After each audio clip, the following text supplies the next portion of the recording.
ஓம் சாய்ராம். ஸ்ரீ சாயி சச்சரிதம் அத்தியாயம் 32. குரு, கடவுள் தேவை, பட்டினி அங்கீகரிக்கப்படவில்லை. இந்த அத்தியாயத்தில் ஹேமத் பந்த் 2 விஷயங்களை விவரிக்கிறார். 1, பாபா எங்கனம் தமது குருவை காடுகளில் சந்தித்தார், அவர் மூலம் கடவுள் சந்திப்பு. 2, 3 நாட்கள் விரதம் இருக்க எண்ணிய திருமதி கோகலேயை எங்கனம் பாபா பூரண போலியை சாப்பிடச் செய்தார். முன்னுரை. முதலில் கண்ணுக்கு தெரியும் இந்த சம்சார வாழ்க்கையை ஹேமத் பந்த் ஆலமரத்துடன் ஒப்பிடுகிறார். கீதையின் சொற்களில் வேர் மேலும் கிளைகள் கீழும் என்பதாக அதன் கிளைகள் மேலும் கீழும் பரவுகின்றன, குணங்களால் போஷிக்கப்படுகின்றன. அதன் துளிர்கள் புலன்களாகின்றன, அதன் வேர்கள் செயல்களாக மனிதர்களின் இவ்வுலகம் வரை நீண்டிருக்கின்றன. இவ்வுலகத்தில் அதன் ரூபமோ முடிவோ ஆரம்பமோ அல்லது அதன் பற்றுக்கோடோ தெரியாது. வலிமையான வேர்களுள்ள இவ்வாலமரத்தை பற்றின்மை என்னும் கூரிய ஆயுதத்தால் வெட்டுவதன் மூலம் அதற்கப்பாலுள்ள பாதையை ஒருவன் தேட வேண்டும். அதில் செல்பவன் திரும்பி வருதல் கிடையாது. இப்பாதையில் செல்வதற்கு நல்ல வழிகாட்டியின், அதாவது குருவின் உதவி இன்றியமையாதது. ஒருவன் எவ்வளவுதான் கற்றறிந்தவனாயிருப்பினும், வேதாந்தங்களில் எவ்வளவுதான் ஆழ்ந்த அறிவுடையவனாக இருப்பினும், தனது பயண முடிவை அவன் பத்திரமாக சென்றடைய முடியாது. வழிகாட்டி ஒருவர் அவனுக்கு உதவ அங்கு இருந்தால் சரியான வழியை காண்பித்து பயணத்தின் போதுள்ள இடர்கள், குழிகள், கொடிய மிருகங்கள் இவற்றை ஒதுக்கிச் செல்ல முடியும். பயணமும் இலகுவானதாகிவிடும். இவ்விஷயத்தில் பாபாவின் சொந்த அனுபவமாக அவர் சொன்ன கதை உண்மையில் ஆச்சரியமானது. கேட்டறியும் போது நம்பிக்கை, பக்தி, ரக்ஷனை ஆகியவற்றை அளிக்கிறது. தாகம். ஒருமுறை எங்களில் 4 மத சாஸ்திரங்களையும் மற்ற புத்தகங்களையும் படித்து கொண்டிருந்தோம். இவ்வாறாக உற்சாகம் பெற்று பிரம்மத்தின் குணத்தை பற்றி விவாதிக்கத் தொடங்கினோம். எங்களுள் ஒருவர் அவரவர் ஆன்மாவை தத்தம் ஆன்மாவாலேயே உயர்த்த வேண்டும் என்றும் பிறரை நாடக்கூடாது என்றும் கூறினார். இதற்கு 2ஆமவர், யார் மனதை கட்டுப்படுத்துகிறானோ அவன் ஆசீர்வதிக்கப்பட்டவன். எண்ணங்கள், யோசனைகள் இவற்றிலிருந்து நாம் விடுபட்டவர்களாக இருக்க வேண்டும். நாம் இல்லாமல் உலகத்தில் ஒன்றும் கிடையாது என்றார். 3ஆமவர், உலகம் எப்போதும் மாறிக்கொண்டே இருக்கிறது, அருவமே நிலைத்தது. எனவே நாம் நிலையான நிலையற்றவற்றை பகுத்துணர வேண்டும். 4ஆமவர் பாபா, ஏட்டறிவு பயனற்றது. நமக்கிடப்பட்ட கடமைகளை செய்து குருவின் பாதத்தில் உடல், மனம், 5 பிராணன்கள் இவற்றை சமர்ப்பித்து விட வேண்டும். குருவே கடவுள், சர்வ வியாபி. இவ்வுறுதியான மனநிலை பெறுவதற்கு எல்லையற்ற திட நம்பிக்கை அவசியமாகும். இவ்வாறாக விவாதித்து கொண்டு கற்றறிந்த நாங்கள் 4வரும் காடுகளில் கடவுளை தேடி அலையத் தொடங்கினோம்.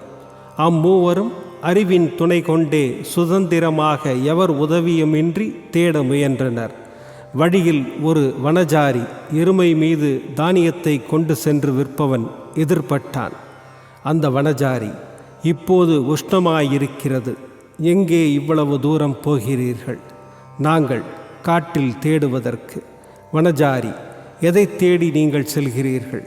நாங்கள் அவனுக்கு நம்ப முடியாத மழுப்பும் விதத்தில் ஒரு பதில் கொடுத்தோம். திக்கு திசை தெரியாமல் காட்டில் நாங்கள் அலைந்து கொண்டிருப்பதை கண்ட அவன் மனதிறங்கி, காடுகளை முழுவதும் அறியாமல் திடீரென்று நீங்கள் இப்படி திசை தெரியாமல் அலையக்கூடாது. காடுகளிடையே நீங்கள் செல்ல விரும்பினால் ஒரு நல்ல வழிகாட்டியை அழைத்துச் செல்ல வேண்டும். இந்த கடுமையான உச்சி வேளையில் அனாவசியமாக ஏன் அலைந்து கொண்டிருக்கிறீர்கள்? தேடும் உங்களது இரகசியத்தை நீங்கள் எனக்கு வெளியிட வேண்டாம்.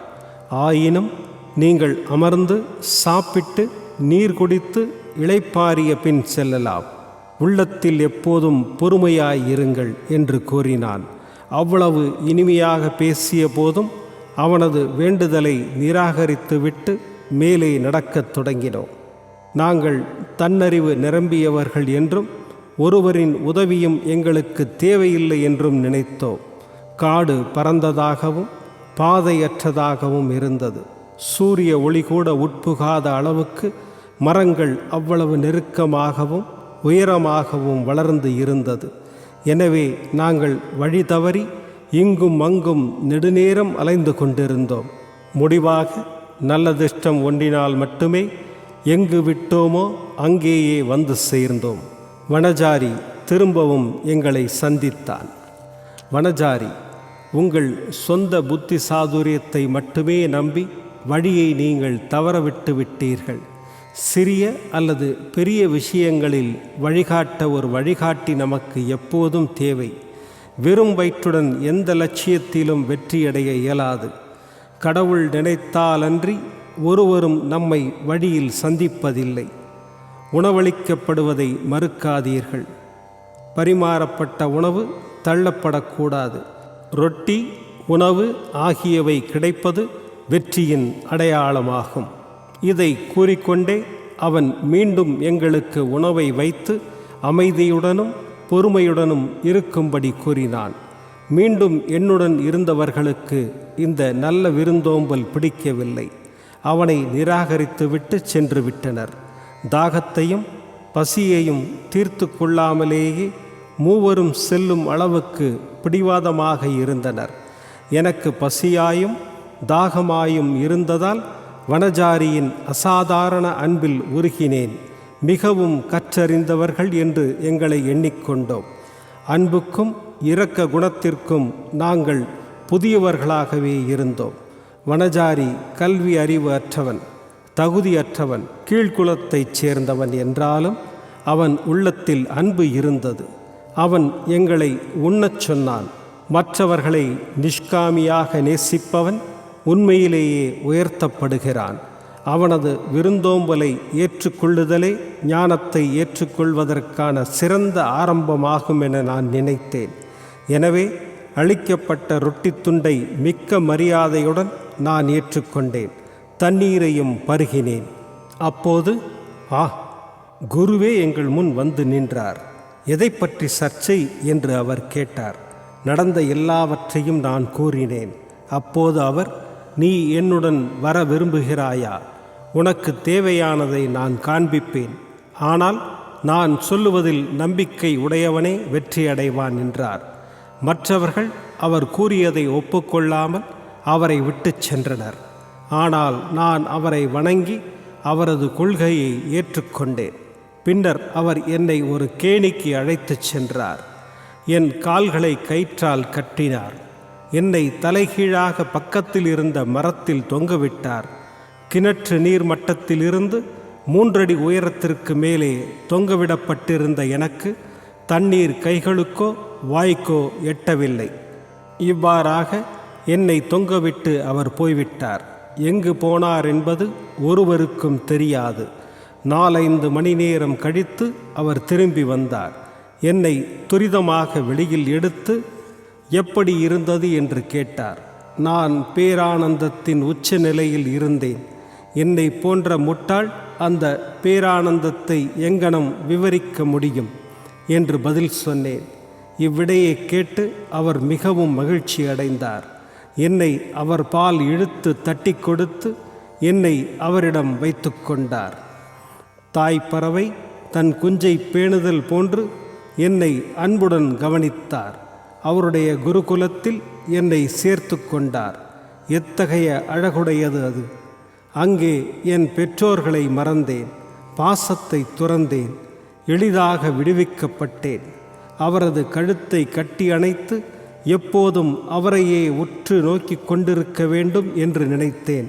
அவரது ரூபம் எனது கண்மணியில் பதிக்கப்படாவிட்டால் நான் குருடாயிருப்பதே நலம். குருகுலம் அத்தகையது.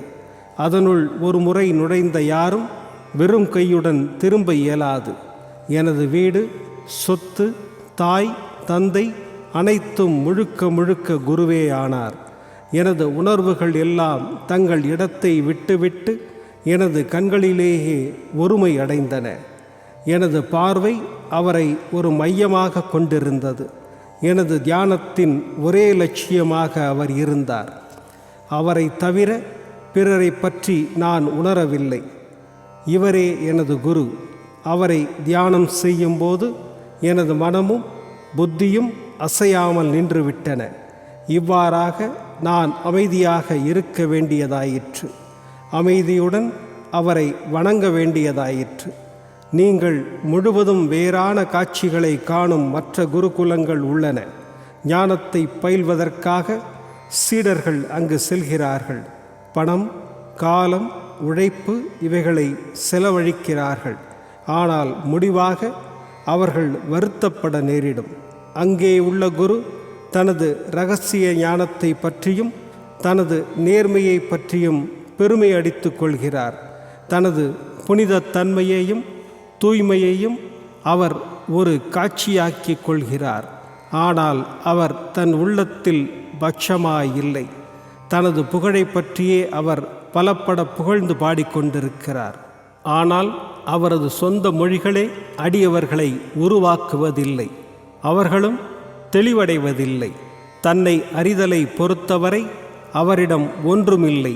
சீடர்களுக்கு அத்தகைய பள்ளிகள் என்ன விதத்தில் பயன்படும்? அதனால் அவர்கள் என்ன நன்மை அடைவார்கள்? இதற்கு முன்னர் குறிப்பிட்ட குருவானவர் வேறு விதமானவர். அவரது அருளால் எவ்வித முயற்சி படிப்புமின்றியே ஞானம் தானாகவே எனக்கு பளிச்சிட்டது. நான் எதையும் தேடவில்லை. ஆனால் எனக்கு எல்லாம் வெள்ளிடை மலையென விளங்கியது. குரு மட்டுமே தலைகீழ் தொங்கவிடுதல் எவ்வாறு மகிழ்ச்சியை கொடுக்கும் என்பதை அறிவார். அந்நான்கு பேர்களுள் ஒருவன் கர்மகர்த்தா. அவனுக்கு எவ்வாறு சில சடங்கு முறைகளை செய்வது அல்லது செய்யாமல் இருப்பது என்று மட்டுமே தெரியும். இரண்டாமவன் ஞானி, தனது ஞான பெருமையில் ஊறியவன். மூன்றாவது ஆள் கடவுள் ஒருவரே ஆட்டுவிப்பவர் என்று நம்பி அவரிடம் தம்மை முழுமையாக சரணாக்கிவிட்ட பக்தன். மூவரும் விவாதித்து வாதம் பண்ணி கொண்டிருக்கையில் கடவுளை பற்றிய கேள்வி எழுந்தது. முறையான வழிகாட்டுதல் இல்லாத அறிவுடன் அவரை தேடிக்கொண்டு போனார்கள். விவேகம், பற்றின்மை இவைகளின் அவதாரமான சாயி நால்வருள் ஒருவர். அவரே பிரம்ம அவதாரமாயிருந்தும் ஏன் அவர்களுடன் சேர்ந்து முட்டாள்தனமாக நடந்து கொள்கிறார் என்று சிலர் கேட்கலாம். மக்கள் நன்மை அடைவதற்கும் அவர்கள் தம்மை பின்பற்றும்படி தாம் ஓர் எடுத்துக்காட்டாக இருக்கவுமே அவர் இதை செய்தார். தாமே ஒரு அவதாரமாயிருந்தும் கீழான வனஜாரியை மதித்து உணவே கடவுள் என்ற உறுதியான நம்பிக்கையுடன் அதை ஏற்றுக்கொண்டார். வனஜாரியின் விருந்தோம்பலை ஏற்காதவர்கள் எங்கனம் கஷ்டப்பட்டார்கள் என்றும் குருவின் ஞானம் அடைவது இயலாதென்பதையும் அவர் காண்பித்தார். ஸ்ருதி, அதாவது தைத்திரிய உபனிஷதம், நமக்கு மாதா பிதா குருவின் வழிபாட்டையும் புனித கிரந்தங்களை கற்பதையும் கற்பிக்க வேண்டுவதையும் வற்புறுத்துகிறது. இவைகளே நமது மனதை தூய்மைப்படுத்தும். இத்தூய்மை செய்யப்பட்டாலொழிய தன்னை அறிதல் இயலாததாகும். உணர்ச்சிகளோ மனதோ புத்தியோ ஆன்மாவை எட்டுவதில்லை. காணுதல், அறிந்து கொள்ளுதல் இவ்விஷயத்தில் நமக்கு உதவாது. குருவின் அருள் ஒன்றே எண்ணப்படுவதாகும். நமது வாழ்க்கையின் லட்சியங்களான தர்மம், அர்த்தம், காமம் ஆகியவை நமது முயற்சியாலேயே அடையப்படுகிறது. ஆனால் மோட்சம், அதாவது விடுதலை, குருவின் உதவியாலேயே அடையப்படுகிறது. சாயியின் தர்பாரில் பல மனிதர்கள் தோன்றி தங்கள் பாத்திரத்தை நடித்தார்கள். ஜோசியர்கள் வந்து தங்கள் ஜோசியங்களை கூறினார்கள். இளவரசர்கள், கனவான்கள், ஏழைகள், பணக்காரர்கள், சந்நியாசிகள், யோகிகள், பாடகர்கள் மற்றும் பலரும் தரிசனத்திற்காக வந்தனர். மகார், அதாவது கீழ்ஜாதியினர் கூட வந்து தனது ஜோகரை, அதாவது வந்தனத்தை தெரிவித்துவிட்டு, சாய் பாபாவே தனது மாயி பாபா உண்மையான பெற்றோர் என்கிறார். ஜால வித்தைக்காரன், கோந்தலிகள் அதாவது வில்லுப்பாட்டுக்காரர்கள், குருடு, நொண்டி, நாத்பந்திகள் அதாவது பாடகர்கள், நாட்டியக்காரர்கள், விளையாட்டு வீரர்கள் இவ்வாறாக மற்றும் பலரும் வந்தனர். உரிய வரவேற்பு அளிக்கப்பட்டனர். வனஜாரியும் தனது தருணத்தில் தனக்கு கொடுக்கப்பட்ட பாத்திரத்தை நடித்தான். நாம் இப்போது வேறொரு கதைக்கு போவோம். உண்ணாவிரதமும் திருமதி கோகலேயும். பாபா ஒருபோதும் பட்டினி இருந்ததில்லை. மற்றவர்களையும் பட்டினி இருக்க அனுமதிக்கவில்லை. விரதம் இருப்பவன் மனது அமைதியாயிருப்பதே இல்லை. பின்னர் அவன் ஏன் எங்கனம் பரமாத்மிகத்தை அடைய முடியும்? வெறும் வயிற்றுடன் கடவுள் அறியப்பட மாட்டார். முதலில் ஆன்மா சாந்தப்பட வேண்டும். வயிற்றில் உணவின் ஈரம் இல்லையாயின் அவர்தம் புகழை என் நாவுடன் நாம் இசைக்க முடியும். கடவுளை எந்த கண்களுடன் பார்க்க முடியும்? அல்லது எந்த காதுகளால் தான் அவர் புகழை கேட்க முடியும்? சுருக்கமாக, நமது எல்லா உறுப்புகளும் அவைகட்குரிய போஷிப்பை பெற்று நன்றாக இருக்கும்போது கடவுளை அடைவதற்குரிய பக்தி மற்றும் பல சாதனைகளையும் நாம் பெற முடியும். எனவே பசியோடு இருத்தலோ மிகவும் உண்பதோ ஆகாது. உடலுக்கும் மனதுக்கும் மிதமான போக்கே உண்மையில் நல்லது.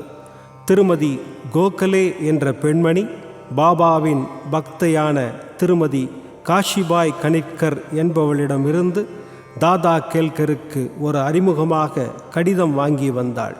அதற்கு முந்தின தினம் பாபா தாதா கேல்கரிடம் தமது குழந்தைகளை ஷிம்காவின் புனித நாட்களின் போது பட்டினியாயிருப்பதை தாம் அனுமதிக்க முடியாது என்று கூறினார். அடுத்த நாள் அந்த பெண்மணி தாதா கேல்கருடன் சென்று பாபாவின் முன் அமர்ந்தபோது பாபா உடனே அவளை நோக்கி பட்டினி இருக்க தேவை என்ன என்று கேட்டார். தாதா பட்டின் வீட்டிற்கு போய் பூரண போலியை அதாவது கடலை மாவு, வெல்லம் சேர்த்த கோதுமை ரொட்டி செய்து அவர் குழந்தைகளுக்கு கொடுத்து நீயும் உண்பாய் என்று கூறினார். பண்டிகை நன்னாட்கள் இருந்தன. திருமதி கேல்கர் அப்போது வீட்டு விலக்கம் ஆகியிருந்தாள். தாதா பட்டின் வீட்டில் சமையல் செய்ய ஒருவரும் இல்லை. எனவே பாபாவின் அறிவுரை காலத்தினார் செய்ததாயிற்று. திருமதி கோகலே தாதா பட்டின் வீட்டிற்கு செல்ல வேண்டியதாயிற்று. சொல்லியபடி அப்பண்டத்தை செய்ய வேண்டியதாயிற்று. அன்றைக்கு அவள் சமைத்து மற்றவர்களுக்கும் போட்டு தானும் உண்டாள். என்ன அருமையான கதை! எத்தகைய ஆழமான படிப்பினை! பாபாவின் எஜமானர். பாபா தமது பால்ய பருவத்தின் கதை ஒன்றை பின்வருமாறு சொன்னார். நான் சிறு பையனாக இருந்தபோது உணவுக்காக வேலை தேடிக்கொண்டிருந்தேன். பீட்காவனுக்கு சென்றேன். அங்கு எனக்கு எம்ப்ராய்டரி வேலை கிடைத்தது. ஒரு துன்பத்தையும் பாராது கடுமையாக உழைத்தேன். முதலாளி என் மீது மிகுந்த மகிழ்ச்சி அடைந்தார். எனக்கு முன் மற்ற 3 பையன்களும் வேலை செய்தனர். முதல்வன் ரூபாய் 50, இரண்டாமவன் ரூபாய் 100, மூன்றாமவன் ரூபாய் 150 பெற்றனர். இவர்களின் மொத்த தொகையைப் போல் 2 பங்கு நான் பெற்றேன். அதாவது ரூபாய் 600 பெற்றேன். எனது புத்தி சாதுரியத்தை கண்ட முதலாளி என்னை நேசித்தார், துதித்தார். முழு ஆடை, தலைக்கு டர்பன், உடம்புக்கு ஷேலா முதலியவற்றை தந்து என்னை கௌரவித்தார். இவற்றை உபயோகிக்காமல் நான் பத்திரமாக வைத்திருந்தேன். எந்த ஒரு மனிதன் அளிப்பதும் நெடுநாள் இருப்பதில்லை. அது முழுமை உடையதும் அல்ல. ஆனால் எனது எஜமானர் அதாவது கடவுள் அளிப்பதோ கால முடிவு பரியந்தம் நிலைத்திருக்கிறது. அவரின் வெகுமதியை வேறெந்த வெகுமதியுடனும் ஒப்பிட முடியாது. எனது எஜமானரோ எடுத்துக்கொள் எடுத்துக்கொள் என்கிறார். ஆனால் எல்லோரும் என்னிடம் வந்து கொடு கொடு என்கிறார்கள். நான் கூறுவதன் பொருளை ஒருவரும் கவனத்துடன் பார்ப்பதில்லை. எனது எஜமானரின் கஜானா நிரம்பி இருக்கிறது, நிரம்பி வழிகிறது. நான் கூறுவதாவது, வண்டி பாரங்களில் இச்செல்வத்தை எடுத்துச் செல்லுங்கள். சத்தியவதியான தாயாரின் ஆசீர்வதிக்கப்பட்ட மகன் இச்செல்வத்தால் தன்னை நிரப்பிக் கொள்ளட்டும். எனது பக்கீரின் திறமை, எனது பகவானின் லீலை, எனது எஜமானரின் இயற்கையான செயல்வன்மை இவை மிகவும் நூதனமானவை. என்னை பற்றி என்ன? உடம்பு மண்ணுடன் கலந்துவிடும். இந்நேரம் இனிமேல் மீண்டும் வராது. நான் எங்கோ செல்கிறேன், எங்கோ அமர்கிறேன். மாயை என்னை கடுமையாக தொல்லைப்படுத்துகிறது. இருப்பினும் எனது மாந்தர்களுக்காக எப்போதும் நான் ஆசை பூண்டு கவலைப்படுகிறேன். எதையாவது, அதாவது ஆன்மீக முயற்சி செய்யும் ஒருவன் அதன் பழத்தை அறுவடை செய்கிறான். எனது இம்மொழிகளை கேட்பவன் விலை மதிப்பற்ற சந்தோஷத்தை பெறுகிறான். ஸ்ரீ சாயியை பணிக. அனைவருக்கும் சாந்தி நிலவட்டும். விதமான பக்தி நிகழ்ச்சிகளை உங்களுக்காக தந்து கொண்டிருக்கிறது உங்கள் கோபுரம் டிவி. உங்களுக்கு பிடித்த நிகழ்ச்சிகளை லைக் செய்யுங்கள், உங்களுக்கு பிடித்த மாணவர்களுக்கு ஷேர் செய்யுங்கள். மேலும் சப்ஸ்கிரைப் செய்வதோடு மட்டுமல்லாது அருகில் இருக்கும் பெல் பட்டனை கிளிக் செய்து கோபுரம் டிவி நிகழ்ச்சிகளை உடனுக்குடன் தெரிந்து கொள்ளுங்கள். மற்றும் ஒரு மகிழ்ச்சியான செய்தி, கோபுரம் டிவி ஆப்பை கூகுள் பிளே ஸ்டோரில் ஃப்ரீ டவுன்லோட் செய்து கோபுரம் டிவி நிகழ்ச்சிகளை தொடர்ந்து கண்டுகளியுங்கள், பாருங்கள், ரசியுங்கள், பரவசமடையுங்கள். gopuramtv.com. பக்திமயம்.